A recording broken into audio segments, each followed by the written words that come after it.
Hash hash hash तारांकन lakh टके का हीरा तारांकन। अब तो सभी आ गए हैं विश्वनाथ अंकल।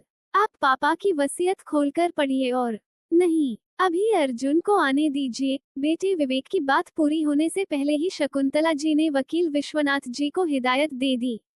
इस पर उनके बच्चों के माथे पर बल पड़ गया।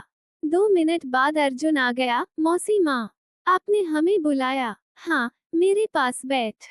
विश्वनाथ भैया, अब आप मेरे पति की वसीयत पढ़कर सभी को सुना दीजिए, कहते हुए उन्होंने अर्जुन का हाथ पकड़कर अपने पास बिठा लिया। विश्वनाथ जी ने एक बड़े लिफाफे से कागजात निकाले और पढ़ने लगे। मैं श्याम सुंदर अपने पूरे होशोहवास में अपनी संपत्ति, घर और दुकान अपनी पत्नी शकुंतला देवी के नाम करता हूँ। उसके बाद ये दोनों चीजें हमारे बेटे अर्जुन के नाम हो जाएंगी। कागजात शकुंतला जी के हाथ में देकर वहां से चले गए। तब विवेक चिल्लाया, ये क्या माँ? पापा ने अपनी पूरी जायदाद इस 2 टके के आदमी के हाथ में सौंप दी। अर्जुन का हाथ कसकर पकड़ती हुई शकुंतला जी बोली, 2 टके का नहीं, ये तो मेरा लाख टके का हीरा है। योजक चिन्ह, योजक चिन्ह, योजक चिन्ह। श्याम बाबू की किराने की दुकान थी, जिसकी आमदनी से परिवार अच्छे से गुजारा कर रहा था।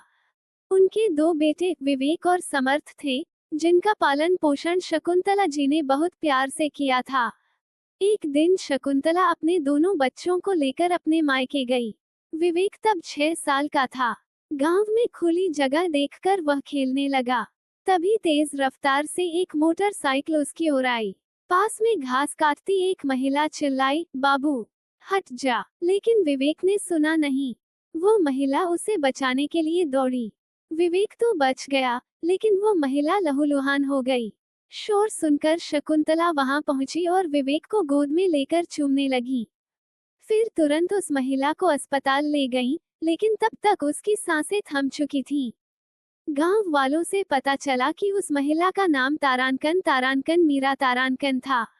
उसका पति मजदूरी करता था। उसकी मृत्यु के बाद अपनों ने उसके मुंह मोड़ लिया था। वो अकेले अपने 3 साल के बेटे अर्जुन को खेतों में मजूरी करके पाल रही थी। नहीं नहीं, जिसने अपनी जान देकर मेरे बच्चे को जिंदगी दी है, उसका बेटा कभी अनाथ नहीं हो सकता। मैं हूं ना उसकी मौसी माँ, कहकर शकुंतला जी ने अर्जुन को अपनी छाती से लगा लिया और मीरा का अंतिम संस्कार करके तीनों बच्चों विवेक, समर्थ और अर्जुन को घर ले आई। अपने पति को सारी बात बताकर वे बोली, आज से हमारे 3 बेटे हैं। आपको कोई आपत्ति तो नहीं? शकुंतला, तुम्हारे निर्णय से मैं बहुत खुश हूँ, कहते हुए श्याम बाबू ने अर्जुन के सिर पर प्यार से हाथ फेरा और उसका मस्तक चूम लिया। योजक चिन्ह, योजक चिन्ह, योजक चिन्ह। दिन बीते, बच्चे बड़े हुए। श्याम बाबू जान लगाकर दुकान चलाते रहे, तो शकुंतला जी तीनों बच्चों की पढ़ाई लिखाई और देखभाल में लगी रहीं।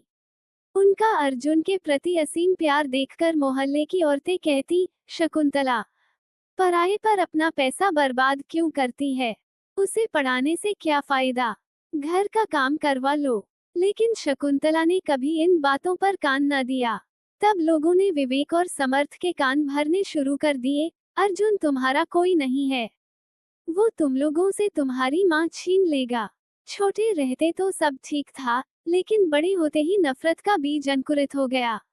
अब वे छोटी छोटी बातों पर अर्जुन को डपटते, कभी किताबें छिपा देते, तो कभी उस पर हुक्म चलाते। शकुंतला ने कई बार समझाया, लेकिन श्याम बाबू ने ही उन्हें कहा, चिंता मत करो, अभी बचपना है। अर्जुन के लिए इतना ही काफी था कि उसे मौसी माँ और काका का आशीर्वाद मिल रहा था। योजक चिन्ह, योजक चिन्ह, योजक चिन्ह। धीरे धीरे विवेक समर्थ कॉलेज जाने लगे। अर्जुन अपने काका की पसीने से भीगी कमीज देखता तो आंख भर आती। उसने ठान लिया कि वह 10वीं के बाद नहीं पढ़ेगा और काका का हाथ बटाएगा। लेकिन शकुंतला और श्याम बाबू नहीं माने। तब अर्जुन ने विश्वास दिलाया कि दुकान पर बैठकर ही पढ़ाई कर लूंगा। लेकिन महीने भर बाद उसने किताबें किनारे रख दी। उसकी मेहनत से दुकान के ग्राहक दोगुने चौगुने हो गए। श्याम बाबू अक्सर विवेक समर्थ के सामने कहते, तुम दोनों भी अर्जुन जैसे मेहनती बनो। हमारा अर्जुन तो लाख टके का हीरा है। इस प्रशंसा से दोनों भाइयों की चिढ़ बढ़ने लगी। एक दिन दोनों दुकान पर गए और अर्जुन से जेब खर्च के लिए 2000 रुपये मांगे। अर्जुन ने रुपये दिए और खाते में लिखने लगा, तो विवेक बोला, लिखने की क्या जरूरत है, मैं पापा को बता दूंगा। अर्जुन ने बात मान ली। लेकिन जब श्याम बाबू ने हिसाब पूछा, तो विवेक ने साफ मुकर दिया। समर्थ ने भी कहा कि हम तो यहाँ महीने भर से नहीं आए हैं, शायद अर्जुन ने खुद ही रख लिए होंगे। श्याम बाबू को अर्जुन पर पूरा विश्वास था, लेकिन घर की शांति के लिए उन्होंने बात वहीं रोक दी और सिर्फ कहा, अगली बार खाता लिखना न भूलना। लेकिन ये बात अर्जुन के दिल में घुटन बन गई।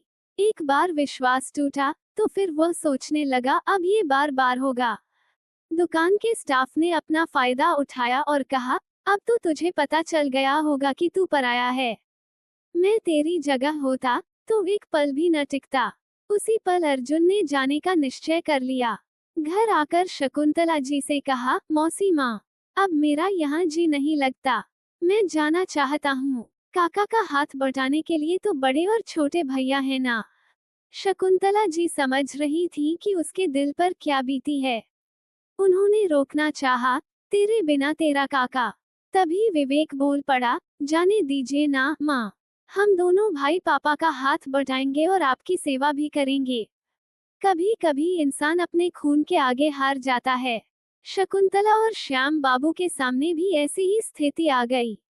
अर्जुन चला गया। विवेक और समर्थ दुकान पर बारी बारी जाने लगे, लेकिन जल्द ही उन्होंने दुकान छोड़ दी और अपना बिजनेस शुरू करने का बहाना बनाकर पैसे लेने लगे। धीरे धीरे वे घर पर मेहमान की तरह रहने लगे, शादी कर ली और अपनी दुनिया बसा ली। योजक चिन्ह योजक चिन्ह योजक चिन्ह। श्याम बाबू अस्वस्थ हो गए। दुकान पर जाना कम किया, तो स्टाफ ने मनमानी शुरू कर दी। बेटे एक शहर में रहते हुए भी पराये हो गए। शकुंतला जी पति की सेवा करती और अर्जुन को याद करती रहती। फिर एक दिन श्याम बाबू ने अपनी आंखें हमेशा के लिए बंद कर ली। विवेक समर्थ आए। जायदाद में अपना हिस्सा न देखकर वे आगबबूला हो गए। जब उन्होंने वसीयत का विरोध किया, तो शकुंतला जी ने जवाब दिया। तब समर्थ अर्जुन की ओर उंगली दिखाते हुए बोला, पापा के तो हम अपने थे, ये तो अपने अपने होने का मतलब भी जानते हो? शकुंतला जी ने पूछा। विवेक बोला, हम उनकी संतान हैं। संतान हो तो क्या, कभी संतान होने का फर्ज निभाया? ये अर्जुन उनका गला भराया। तब अर्जुन बोला, मौसी माँ, रहने दीजिए ना। नहीं रे, आज मुझे मत रोक। फिर विवेक की ओर देखकर बोली, तुम दोनों तो अपनी दुनिया बसाकर हमें भूल गए। तुम्हें ये भी नहीं सोचा कि तुम्हारे पिता की उम्र हो रही है। डॉक्टर ने टीबी बताई थी, तुझे फोन किया था, लेकिन तू साले की शादी में व्यस्त था और समर्थ साली का जन्मदिन मना रहा था।